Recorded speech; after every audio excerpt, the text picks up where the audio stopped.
여러분 혹시 어두운 골목길을 홀로 걸어가 본 적 있으십니까? 사람은 눈앞에 아무것도 안 보이면 두려움에 휩싸이게 되죠. 누군가 뒤에서 갑자기 덮칠 것 같은 기분이 들기도 하고요. 또 보이지 않지만 돌부리가 있어서 내가 넘어질 것 같은 그런 이상한 느낌이 들기도 합니다. 멀리서 개 짖는 소리라도 들리기라도 하면 내 몸이 그냥 얼음장처럼 그냥 딱 굳어버리는 그런 경험들 한 번씩 있을 겁니다. 그러나 그렇게 내가 두려움에 사로잡혀 있을 때 내가 익숙한 목소리가 내 이름을 불러준다면 어떨까요? 그리고 내가 사랑하는 사람이 나에게 다가와서 내 손을 잡아주고 나를 안아준다면 내 안에 있었던 두려움은 물러가고요. 그 어두운 골목길도 능히 통과할 수가 있는 것이죠. 여러분, 그렇습니다. 우리의 인생이 가끔씩 어두운 골목길을 홀로 걸어가는 듯한 느낌이 들 때가 있다는 거예요. 그러나 그때마다 우리 하나님께서는 어둠 속에 있는 우리에게 우리의 이름을 불러주십니다. 그리고 우리에게 다가오셔서 우리의 손을 잡아주시고 우리를 안아주신다고 주님은 말씀하고 계십니다. 여러분, 오늘 본문의 말씀이 우리에게 다가오셔서 우리 잡아주시고 우리를 안아주시는 하나님의 말씀이세요. 사랑하는 성도 여러분, 오늘 이 말씀을 통해 여러분의 심령 가운데 우리가 어두운 골목길에 서 있다 할지라도 참 평안과 위로와 회복이 이 말씀 가운데 충만하게 임하기를 주님의 이름으로 축원합니다. 여러분, 오늘 본문의 말씀은 히브리서 9장의 말씀인데요, 우리가 본문의 말씀을 읽었던 것처럼 장막에 관한 내용이고 대제사장의 모습에 관한 이야기예요. 이 장막과 대제사장의 모습을 통해서 예수를 밝히 드러내고 있습니다. 여러분, 오늘 본문 9절 한번 보시겠어요? 9절 제가 한번 읽어보겠습니다. 이 장막은 현재까지 비우니 이에 따라 드리는 예물과 제사는 섬기는 자를 그 양심상 온전하게 할 수 없도다. 오늘 본문은 장막을 충분히 설명하고 있는데요, 이것이 바로 모형이라는 거예요. 비유라는 겁니다. 무언가를 설명하기 위한 도구로 사용되고 있다는 거예요. 누구를 설명한다는 거예요? 예수 그리스도. 여러분, 우리가 성경을 이해할 때요, 성경을 그냥 아무런 생각 없이 이해하지 않습니다. 성경을 바라볼 때는 신학적 토대 위에 성경을 이해하게 되는데 어떤 신학을 근간으로 하느냐에 따라서 성경에 대한 해석과 적용이 완전히 달라집니다. 그런데 이 신학이 여러 가지 종류가 있지만 특별히 성경신학이라고 있어요. 비블리컬 티올로지라고 하는데 이 성경신학은 성경의 사건과 인물과 배경이 서로 유기적이며 점진적이며 모형론적으로 상호 연결되어 있다는 거예요. 이 성경신학에 세 가지 중요한 포인트가 있죠. 첫 번째, 유기성입니다. 창세기부터 계시록까지 하나의 주제가 유기적으로 연결되어 있다는 거예요. 여러분, 우리 신체가 머리부터 발끝까지잖아요. 머리에 바늘로 콕 찌르고 발에 또 바늘로 콕 찌르면 위치는 다르지만 각각 피가 나올 거예요. 다른 곳에서 피가 나왔지만 다른 피인가요? 아닙니다. 하나의 피예요. 이것처럼 성경도 창세기부터 계시록까지 다른 본문과 역사와 배경을 가지고 있지만 하나의 주제로 관통되어 있다는 겁니다. 두 번째는 점진성이에요. 창세기부터 계시록까지 십자가의 복음이 책이 거듭될수록 십자가의 복음이 더 선명해지고 분명해진다는 거예요. 세 번째는 모형성입니다. 구약과 신약으로 성경은 이루어졌는데 구약에 있는 많은 이야기들이 모형이라는 거예요. 그리고 신약은 본체, 그 원형을 설명하고 있다는 겁니다. 이것이 비블리컬 티올로지, 이 성경신학이라고 하는데요, 오늘 히브리서의 저자는 이 히브리서를 성경신학적 관점에서 구약의 모형, 우리가 지금까지 구약의 모형들을 많이 배워왔습니다. 모세 이야기, 여호수아 이야기, 천사 이야기, 오늘은 성막의 이야기, 이 모든 이야기들을 모형 삼아서 이야기하는데 결국에 실제 대신 예수가 누구시냐, 그 예수를 설명하기 위해 이 구약의 내용들을 사용한다는 거예요. 그 밑그림으로 이용한다라고 설명하고 있어요. 그래서 오늘 본문도 성막의 설명들을 쭉 하면서 이것은 비유라는 거예요. 이건 그림이라는 거예요. 결국 예수 그리스도를 드러내고 예수 그리스도를 분명하게 설명하기 위한 통로라고 말씀하고 계십니다. 그러면 우리가 오늘 읽었던 이 본문의 이 성막과 제사장의 그 사역의 내용이 어떻게 예수와 연결이 되어 있으며 예수의 복음을 드러내는지 한번 살펴보도록 하겠습니다. 먼저 성막의 그림을 한번 보도록 하겠습니다. 자, 여러분들이 보시는 이 그림이 성막 건물이에요. 이 성막 건물은 두 개의 방으로 나뉘어지게 됩니다. 첫 번째 방은 성소고요. 두 번째 안쪽에 있는 방은 지성소예요. 근데 성소와 지성소는 휘장이라고 하는 문을 사이에 놓고 갈라져 있습니다. 그런데 우리가 첫 번째 보고 있는 이 성소방에는 세 가지의 기물이 있어요. 첫 번째가 진설병, 두 번째가 등잔대, 세 번째가 분향단입니다. 제사장이 여기에서 성소에서 이 세 가지의 기물을 사용하여 하나님 앞에 제사를 지내고 예배를 드려요. 그리고 휘장을 통과해서 안쪽 방 지성소에 들어가 보면 지성소에 있는 게 언약궤예요. 법궤입니다. 그런데 이런 복잡한 설명을 통해서 결국 예수를 밝히 보여주고 있다는 겁니다. 그럼 먼저 우리가 순차적으로 예수에 대한 설명을 한번 들어보도록 하겠습니다. 첫 번째 성소입니다. 여러분, 성소는 예수님이 누구신지 그리고 예수의 공생의 사역이 무엇인지를 우리에게 설명해 주고 있어요. 오늘 본문 2절을 한번 읽어보도록 하겠습니다. 본문 2절 같이 읽어보죠. 시작. 예비한 첫 장막이 있고 그 안에 등잔대와 상과 진설병이 있으니 이는 성소라 일컫고. 여러분, 우리가 좀 전에 설명을 드렸던 것처럼 이 성소 안에는 세 가지의 기물, 진설병, 등잔대, 분향단이 있었다고 설명하고 있죠. 먼저 진설병을 한번 보도록 하겠습니다. 제사장이 이 성소 안에 들어갔을 때 일주일에 한 번씩 따뜻한 떡을 하나님 앞에 봉헌하여 드렸어요. 그게 진설병이에요. 이 광야 시대 때 하나님이 왜 진설병을 하나님 앞에 드리라고 명령했냐면, 여러분, 진설병은 광야의 만나를 상징하여 보여주고 있습니다. 여러분, 이스라엘 백성들이 40년 광야 생활 동안에 그들은 만나를 먹고 생명을 유지했어요. 근데 이 만나는 두 가지의 영적인 신앙의 중요한 메시지를 우리에게 보여주고 있어요. 만나 신앙 첫 번째, 만나는 매일매일 거둬들여야 된다는 거예요. 하나님께서 이스라엘 백성들에게 매일 아침에 나와서 이 만나를 걷게 하셨어요. 근데 사람들은 욕심이 납니다. 더 많이 걷고 싶었어요. 그래서 이틀치 3일치 거둬들이면 어떻게 돼요? 그 다음날 썩어서 먹을 수 없게 하셨습니다. 하나님 왜 그렇게 하셨어요? 하나님이 주시는 그 은혜는 날마다 먹어야 된다는 거예요. 여러분, 어제의 은혜로 오늘 못 삽니다. 오늘의 은혜로 내일 살 수가 없어요. 어제의 은혜로 어제 살았습니다. 오늘은 어떻게 살까요? 오늘 주시는 은혜로, 오늘 주시는 만나로 성도들은 살아야 된다는 거예요. 그것이 바로 만나 신앙의 첫 번째 메시지고요. 두 번째, 이 만나의 두 번째 특징은 하늘로부터 내려온다는 사실이에요. 땅의 소산물이 아니라는 겁니다. 여러분, 세상 사람들은요, 이 땅의 소산물 때문에 웃기도 하고 울기도 합니다. 가끔씩 우리도 그럴 때가 있잖아요. 그러나 하나님께서는 이 하늘의 만나를 통해서 이 땅의 성도들은 하늘을 보며 살아야 된다는 거예요. 하늘의 소산물 때문에 우리는 감사하고 찬송하며 살아가야 되는 자들, 그들이 바로 성도들이라는 거예요. 사랑하는 성도 여러분, 오늘 이 한날 하나님께서 우리에게 하늘로부터 내려주시는 풍성한 은혜가 있을 줄로 믿습니다. 성도들은 그것 붙들고 살아야 돼요. 그것이 바로 만나가 주는 중요한 메시지 두 가지예요. 여러분, 생명의 떡, 하늘의 떡, 그분은 누구실까요? 바로 예수 그리스도. 요한복음 6장 35절 우리 같이 한 목소리로 읽어보겠습니다. 시작. 예수께서 이르시되 나는 생명의 떡이니 내게 오는 자는 결코 줄이지 아니할 터요 나를 믿는 자는 영원히 목마르지 아니하리라. 아멘.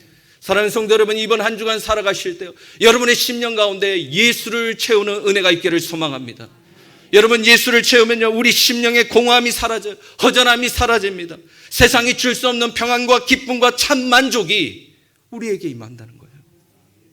그 은혜 붙들고 살아가는 저와 여러분 되기 소망합니다. 두 번째, 등잔대예요. 여러분, 등잔대는요 성소를 밝혀주는 역할을 했습니다. 제사장이 성소에 들어가서 제사 업무를 지낼 때 성소는 처음에 들어가면 깜깜해요. 거기 창문이 없어요. 그래서 모든 제사의 시작 전에 등잔대 앞에 가서 불을 밝혀 제사 업무를 진행을 했어요. 그런데 이 등잔대는 어떻게 생겼냐면 밑에 등잔대 밑단이 있고 위에 보면 7개의 촛대가 있었어요. 그래서 7개의 촛불을 켜고 제사 업무를 진행을 합니다. 그런데 여기에서 등잔대의 7개의 촛대는 완전한 창조의 7날들을 상징해요. 여러분 창세기에 보면 창조의 이야기가 기록되어 있잖아요. 여러분 창조의 핵심은 하나님께서 7날 동안 날마다 무엇을 만드셨다가 핵심이 아니에요. 창조의 핵심은 무엇이냐면 우리 인생의 어둠이었어요. 우리 인생의 공허였습니다. 우리 인생의 흑암이었어요.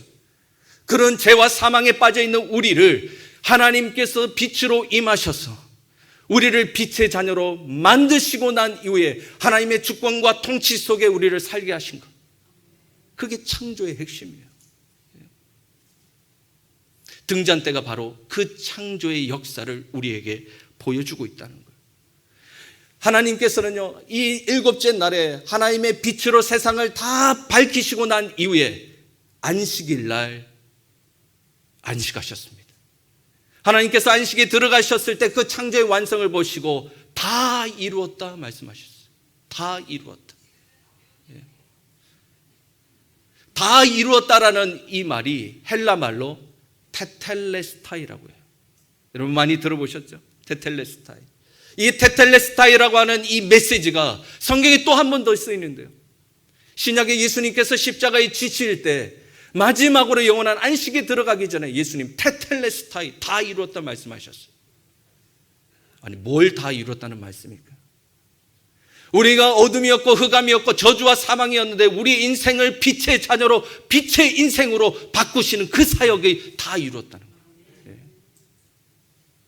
그렇게 예수님은 우리 인생의 등잔대처럼, 성소의 등잔대처럼 우리에게 세상의 빛으로 오셨습니다. 요한복음 8장 12절 말씀 같이 한번 읽어보겠습니다. 시작. 예수께서 또 말씀하여 이르시되 나는 세상의 빛이니 나를 따르는 자는 어둠에 다니지 아니하고 생명의 빛을 얻으리라. 아멘. 여러분 우리는 분명히 어둠입니다. 우리는 빛이 아니에요. 그러나 예수님은 우리에게 빛으로 오셨습니다. 그 빛을 우리가 품게 되면 우리가 빛의 자녀가 될 뿐만 아니라 이 세상을 빛으로 비추는 통로가 될 줄로 믿습니다. 그게 바로 등잔대예요. 세 번째, 분향단입니다. 이 분향단은 오늘 히브리서 말씀에는 분향단이 성소에 없는 것처럼 보이지만 출애굽기 말씀에 보면 성소에 분향단이 있었다는 설명이 있어요. 이 분향단의 의미는 예수의 중보 기도를 상징적으로 보여주고 있어요. 제사장적 중보 기도, 그것이 바로 분향단입니다. 여러분 제사장이 성소에 들어갔을 때 이 분향단 앞에 서서 향을 피워요. 향을 피우면 그 향이 하나님 앞에 올라갑니다. 그때 제사장은 하나님 앞에 이스라엘 백성들의 기도 제목을 가지고 중보를 해요. 그래서 이 연기, 분향단에서 올라가는 그 연기를 계시록의 말씀에 봤더니 성도들의 기도 제목이라고 그렇게 설명하고 있어요. 이 분향단의 내용을 통해서 하나님께서 우리에게 주시는 영적 메시지가 무엇입니까? 여러분 성도의 기도는 제사장을 통해서만 하나님께 올라간다는 사실이에요. 여러분 예수님은 이 땅에 오셨을 때요, 제자들을 위해서 기도하셨어요. 교회를 위해서 기도하셨습니다. 여러분 이 땅에서 우리를 위해서 중보하시는 한 분이 계시죠. 그분이 예수 그리스도. 우리의 성도들의 기도 제목은 예수를 통해서 하나님께 올라가고 하나님이 그 기도를 받으시고 우리에게 응답해 주십니다. 그래서 우리가 기도할 때 누구 이름으로 기도하죠? 예수 이름으로 기도하는 겁니다. 여러분 기도에 있어서 중요한 사항은 기도의 내용이 아닙니다. 기도의 내용보다 더 중요한 것은 기도의 대상이에요. 우리는 예수의 이름으로 기도하는 자들입니다. 우리의 기도의 내용이 아무리 하늘을 움직일 만한 기도라 할지라도 예수의 이름으로 기도하지 않으면 하나님 받지 아니하신다는 거예요. 반드시 우리는 예수를 통해 우리의 기도 제목을 하나님께 올려드려야 한다는 사실입니다. 그게 바로 분향단이에요. 여러분 성소의 내용을 한번 정리해 볼까요? 성소에 무엇이 있었죠? 진설병이 있었습니다. 등잔대가 있었습니다. 분향단이 있었습니다. 이것은 생명의 떡으로 오신 예수님, 세상의 빛으로 오신 예수님, 우리의 중보자 되신 예수님을 상징하는 거예요. 여러분, 이 이야기를 통해서 하나님께서 우리에게 주시는 영적 메시지가 있죠. 여러분, 이 땅의 성도들은 예수를 먹고 배부르는 자들이어야 되며 세상의 빛으로 오신 예수님의 그 빛을 머금고 세상을 비춰야 되며 예수의 이름으로 성도들의 모든 아픔과 슬픔을 승리하며 살아가는 자들, 그들이 바로 그리스도인들이라는 거예요. 오늘 이 성수의 메시지를 통해 한 주간 예수님 붙들고 승리하는 저와 여러분 되길 주님의 이름으로 축원합니다. 이렇게 성소를 통과하고 나면 이제 휘장으로 나아가게 돼요. 그 휘장에 관한 내용이 오늘 본문 3절에 기록되어 있는데요. 히브리서 9장 3절 우리 같이 한 목소리로 읽어봅니다. 자, 시작. 또 둘째 휘장 뒤에 있는 장막을 지성소라 일컫나니. 성소에서 지성소로 들어가기 위해서는 반드시 거쳐야 되는 문이 휘장이라는 거예요. 여러분, 이 휘장은 예수의 육체와 십자가의 죽음을 상징적으로 보여줘요. 우리가 좀 전에 살펴봤던 것처럼 휘장은 성소와 지성소를 구분하는 문입니다. 문인데 이 문이 어떻게 생겼냐면 넓게 펼쳐진 커튼식으로 되어 있어요. 그냥 우리가 생각하는 딱딱한 문이 아니라 커튼입니다. 이 커튼을 히브리 말로 라키아라고 불러요. 라키아. 이 라키아인데, 라키아는 우리가 지금 이 장막에서 휘장으로 사용되었다라는 것은 우리가 지금 보고 있죠. 성경의 다른 본문에 보면 창조의 이야기에서 둘째 날 하나님이 궁창을 만드시는데 그 궁창을 중심으로 하늘과 땅을 나누세요. 근데 그 궁창이 바로 넓게 펼쳐진 커튼, 라키아라는 동일한 단어를 쓰고 있어요. 그리고 이 라키아라는 단어가 또 한 번 더 쓰이죠. 여러분, 신약 복음서에 보면 마태복음 27장에 보면 예수님께서 십자가에 죽으십니다. 죽으실 때 예수의 육체를 보고 라키아라고 그랬어요. 그래서 예수님께서 육신의 생명이 다할 때 예수님께서 십자가에서 죽으실 때 휘장이 위에서 아래로 찢어지는 그런 일들이 생기게 되죠. 그러니까 라키아는 3번 쓰이는데요. 첫째는 오늘 장막에서 휘장입니다. 휘장을 사이에 두고 성소에서 지성소로 가르는 문이었어요. 두 번째는 궁창이었어요. 땅에서 하늘로 가르는 문이었어요. 그리고 예수의 육체였습니다. 사망에서 생명으로 구분하는 문이었어요. 여러분, 이 라키아, 이 휘장이 열려질 때 우리는 비로소 은혜의 보좌 앞 지성소로 들어갈 수 있는 특권을 가지게 돼요. 여러분, 궁창, 그 문이 열려질 때 땅의 사람이었던 우리가 하늘의 백성이 된다고 성경은 설명하고 계십니다. 여러분, 예수님의 육체가 찢어질 때 십자가에서 그 죽음이 완성될 때 우리의 사망은 생명으로 변하게 될 줄로 믿습니다. 그것이 바로 휘장이 주는 메시지예요. 그렇게 이제 휘장을 통과하고 나면 이제 지성소로 들어가게 됩니다. 지성소는 여러분 은혜를 상징하는 거예요. 십자가 이후에 은혜가 무엇인지를 우리에게 보여줍니다. 오늘 본문 4절과 5절인데요. 본문 4절과 5절 우리 같이 한 목소리로 읽어봅니다. 시작. 금향로와 사면을 금으로 싼 언약궤가 있고 그 안에 만나를 담은 금 항아리와 아론의 쌍난 지팡이와 언약의 돌판들이 있고 그 위에 속죄소를 덮는 영광의 그룹들이 있으니 이것들에 관하여는 이제 낱낱이 말할 수 없노라. 아멘. 지성소에 딱 들어가게 되면 한 가지 물건이 있어요. 그것이 언약궤입니다. 그런데 언약궤는 어떻게 만들어졌냐면 광야에서 쉽게 구할 수 있는 조각목 있죠. 그 조각목에 금을 쌌어요. 근데 이 조각목은 여러분 조각난 나무가 아니라는 거 알고 계시죠? 예. 광야에 있는 아카시아 종류의 나무예요. 근데 굉장히 흔하고 모양이 볼품 없습니다. 그 볼품 없는 나무에 영광을 상징하는 금을 둘렀어요. 이 언약궤가 상징하는 바는 예수의 인성과 신성을 상징적으로 보여줘요. 예수님이 이 땅에 오셨을 때 그 육체는 흠모할 만한 모양이 없었습니다. 볼품이 없었다고 성경은 설명하고 있죠.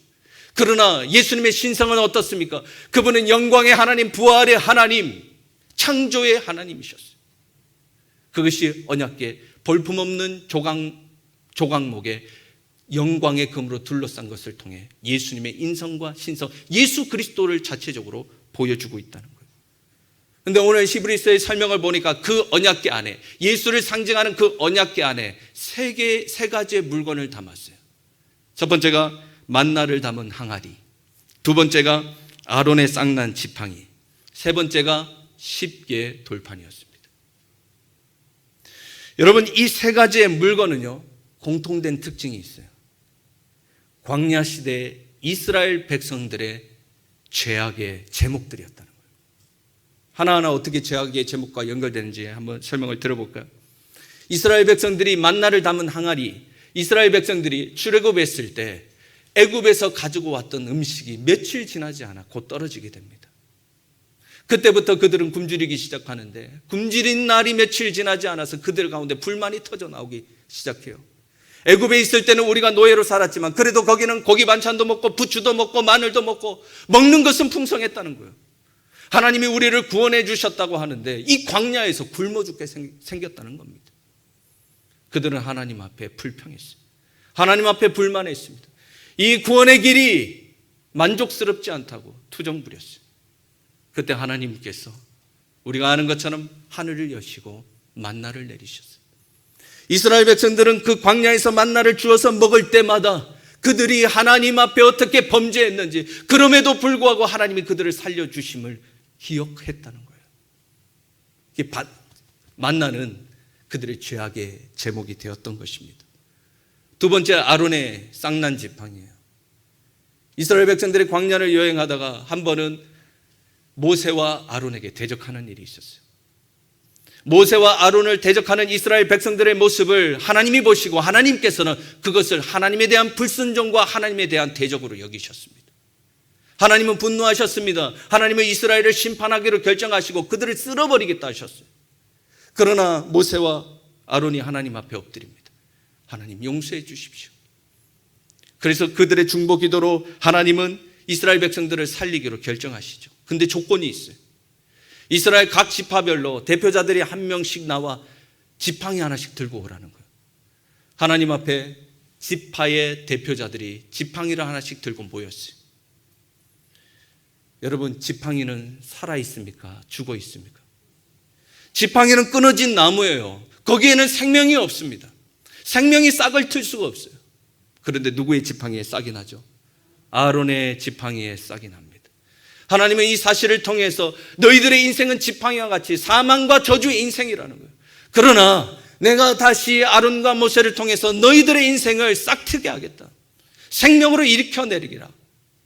하나님은 그렇게 말씀하십니다. 그러니까 이스라엘 백성들은요, 아론의 쌍난 지팡이를 볼 때마다 우리가 하나님 앞에 이렇게 불순종했음을 기억할 수밖에 없었다는 거예요. 세 번째, 10개의 돌판입니다. 이스라엘이 출애굽하고 한 3개월 정도 지냈을 때 그들은 시내산 앞에 도착합니다. 하나님께서는 시내산 위로 모세를 올리시고 그에게 이스라엘 백성들이 지켜야 되는 율법 10계명을 주셨어요. 이것을 지키면 너희들은 생명을 유지할 것이요, 이것을 지키지 아니하면 영원히 진멸되리라. 그때 이스라엘 백성들이 뭐라고 그랬어요? 하나님, 지킬게요, 지킬게요. 하나님, 순종할 거예요, 순종할 거예요. 호언장담했어요. 그러나 모세가 그 10개의 두 돌판을 옆구리에 끼고 이 시내산에 내려올 때부터 그들은 우상 숭배하고 있었어요. 나 외에 다른 신을 섬기지 말라. 그 계약이 파기된 거예요. 그래서 첫 번째 두 돌판은 깨어졌습니다. 그들은 죽어야 돼요. 그들은 진멸당해야 됩니다. 그러나 하나님께서 하나님의 긍휼하심으로 다시 기회를 주시고 두 번째 돌판을 주셨습니다. 그 두 번째 돌판이 오늘 언약궤 속에 들어있는 거예요. 그러니까 여러분, 언약궤 속에 결국 들어있는 만나의 항아리, 아론의 지팡이, 10개의 두 돌판은 무엇입니까? 광야 시대 때 그들이 어떻게 불순종했는지, 하나님을 대적했는지를 낱낱이 보여주는 거예요. 그걸 무엇이 끌어안고 있어요? 언약궤가 끌어안고 있는 거예요. 예수의 신성과 예수의 인성, 예수 그리스도가 그걸 꽉 끌어안고 있는 장면입니다. 그런데 그 위에, 언약궤 위에 뚜껑을 덮었어요.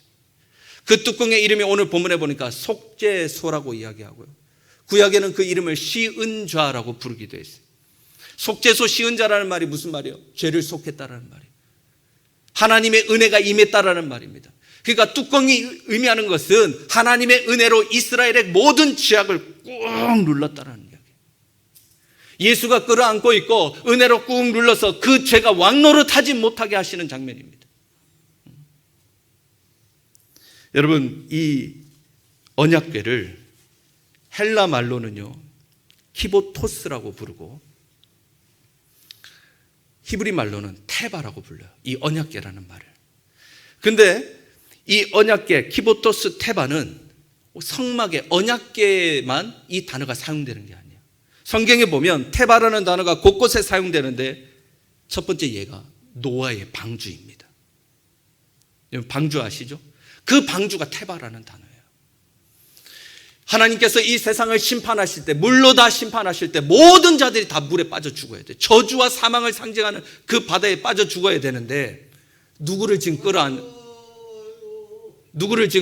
거예요? 지금 노아를 방주가 지금 끌어안는 거예요. 방주에 들어간 노아는 저주의 바닷속에 빠지지 아니하고 구원과 생명을 얻었다고 말씀하세요. 그리고 테바가 또 어디 있어요? 여러분, 모세의 갈대 상자 아시죠?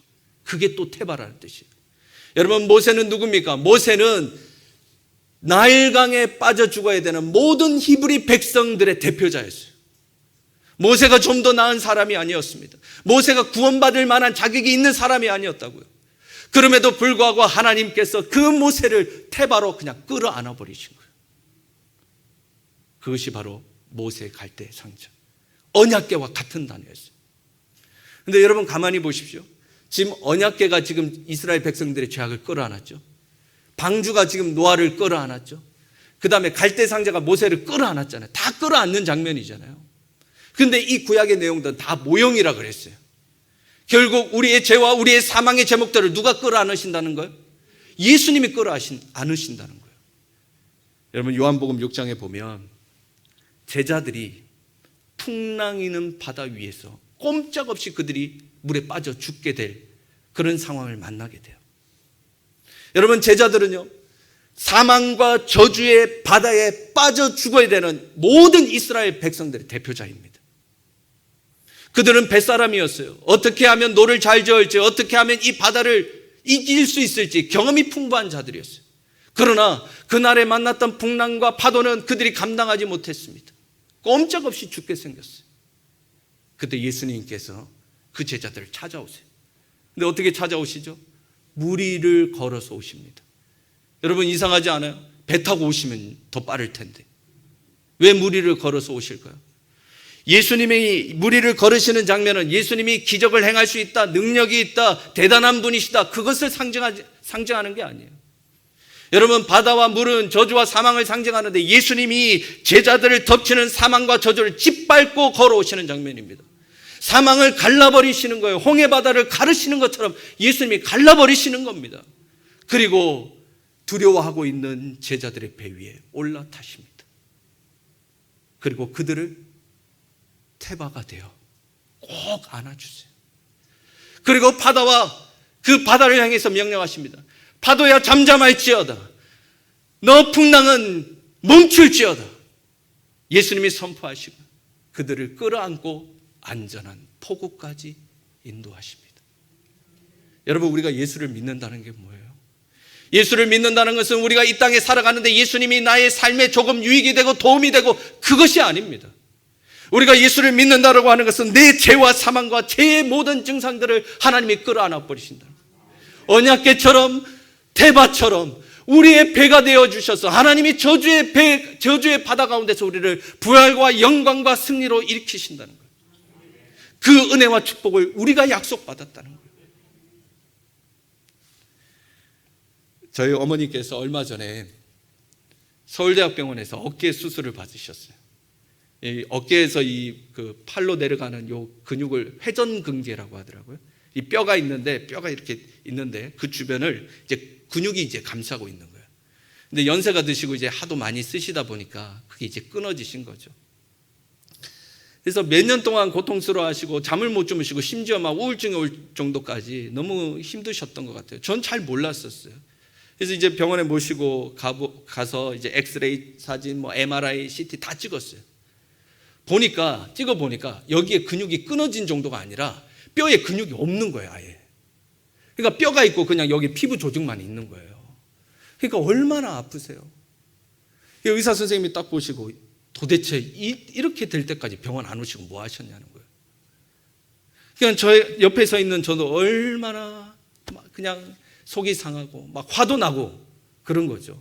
아니 어머니 왜 이렇게 될 때까지 왜 저한테 말씀 안 하셨어요? 그러면 제가 진작에 모시고 병원 왔을 텐데.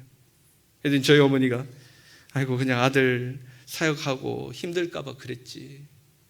그 말씀 들으니까 더 죄송한 거예요. 그래서 수술할 수 있도록 입원시켜드리고 수술 절차 다 수속 밟고, 요즘엔 코로나이기 때문에 이제 같이 보호자가 못 있잖아요. 그래서 이제 다 준비해드리고 병원을 나와서 차를 타고 오는데 갑자기 제가 이제 유학 시절 때 공부했던 생각이 나는 거예요.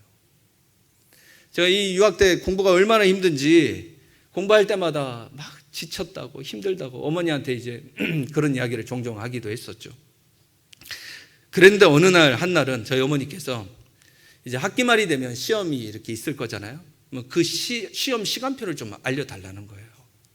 그래서 어머니 왜 시험 시간표를 왜 알고 싶으세요? 여쭤봤더니 아들이 그렇게 고생하는데 그 시간에 맞춰서 하나님의 전에 나가서 손 들고 기도하겠다.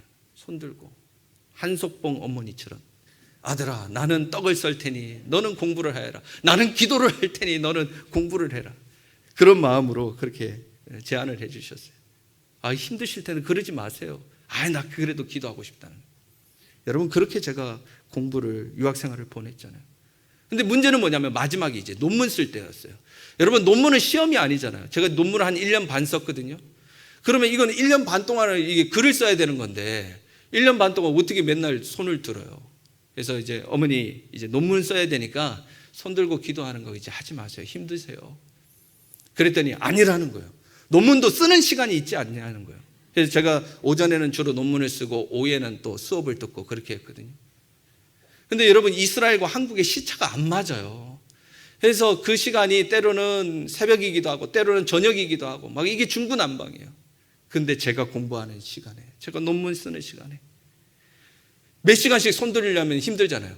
저희 아버님까지 모시고 가서 교대로 어머니 손 들고 기도하시고 아버지 또 손 들고 기도하시고 그렇게 저는 논문을 쓰게 됩니다. 어머니가 입원하시고 나오는데 그 생각이 나는 거예요. 근데 제 마음 가운데 우리 어머니 날 이렇게 키우셨지. 평생 나를 그 품에 안으시고 내 인생의 어떤 위기와 고난과 역경 가운데서도 나를 끌어안으시고 그렇게 키우셨지. 우리 어머니 손 들고 기도하시다가 그 세월이 쌓여서 저 어깨 끊어지셨나 보다. 그 생각이 드는데 운전하다가 눈물이 주르르 쏟아지는 거예요. 수술은 잘 되시고 이제 회복 중에 계세요. 여러분 그렇습니다. 우리는 이 땅을 살아가면서 죄와 사망의 증상 때문에 실패하고 낙심하고 좌절하고 고통하고 고난의 눈물을 흘려요. 가끔씩 그런 생각 안 드세요? 누가 나 좀 안아줬으면 좋겠다. 나 좀 안아줬으면 좋겠는데 아무나 안 안아줘요. 여러분 우리 10년 가운데는 만나를 담은 항아리 아론의 지팡이 쉽게 두 돌판 그 범죄의 사실 그것이 우리 안에 있잖아요. 그거로 인해 고통받고 있고 이런 내 모습 앞에 서 있는 예수는 누구십니까? 오늘 본문의 말씀을 통해서 예수님은 생명의 떡으로 오셨다 말씀하세요. 세상의 빛으로 오셨다 말씀하십니다. 우리를 위해 중보하시는 하나님으로 오셨다 말씀하세요. 그는 휘장이 찢겨진 것처럼 그의 몸을 찢으시고 십자가의 복음으로 우리를 지성소 안으로 인도하셨습니다. 그 지성소 안에서요 우리의 죄악들이 있는데 그 죄악들을 대제사장이 1년에 한 번 들어가서 그것을 보고 그 언약궤가 끌어안는 것처럼 하나님께서는 우리의 모든 죄악을 끌어안으시겠다 말씀하고 계십니다. 사랑하는 성도 여러분, 여러분 요즘의 삶 가운데 혹시 풍랑이는 바다 위에 서 계시지는 않나요? 우리는 코로나19 때문에 말할 수 없는 고통과 우리가 감당할 수 없는 파도를 우리는 매일같이 감당하고 있습니다. 사랑하는 성도 여러분, 그런다 할지라도 여러분 염려하지 마십시오. 우리가 풍랑이는 그 바다 한가운데 있다 할지라도 예수님이 우리 배에 올라타시면 그 배는 태바가 될 줄로 믿습니다. 그 배는 방주가 된다는 거예요. 그 배는 사망을 짓밟고 우리를 안전한 폭으로 하나님 나라로 하나님의 거룩하신 뜻 가운데로 우리를 인도해 주실 줄로 믿습니다. 이번 한 주간 살아계실 때 하나님, 나는 죄와 사망의 증상 때문에 고통스러워하고 절망하고 실망하고 눈물 흘리고 있습니다. 주님, 사망을 짓밟고 나에게 찾아와 주셔서 나의 태바가 되어주시고 나의 지성소 되어주시고 나의 구원자 되어주셔서 내 인생을 새롭게 변화시켜 주옵소서. 그렇게 기도하는 저와 여러분 되시길 주님의 이름으로 축원합니다. 기도하시죠. 하나님 아버지, 참으로 감사합니다. 오늘 성막의 이야기를 통해서 제사장의 사역을 통해서 예수가 누구신지를 배웠습니다. 주님, 생명의 떡으로 세상의 빛으로 우리의 중보자로 오신 예수님, 그의 몸을 찢으심으로 말미암아 우리가 담대히 은혜의 보좌 앞으로 들어갈 수 있는 특권 주시니 감사합니다. 하나님, 지성소에 들어가서 봤더니 우리의 죄악을 예수가 끌어안고 있음을 우리가 봅니다. 주님, 폭풍이는 바다 가운데 힘들어하고 눈물 뿌리고 있는 우리 성도들 가운데 주님 찾아와 주시고 사망을 짓밟으시고 우리의 태바 되어 주시옵소서. 우리가 주님과 함께라는 이 파고를 넘어갈 줄로 믿습니다. 승리할 줄로 믿습니다. 하나님, 이번 한 주간 이 말씀 붙들고 거친 세상에서 이겨나가는 믿음의 권속들 될 수 있도록 역사하여 주시옵소서. 이 모든 말씀 예수님의 이름으로 기도했습니다. 아멘.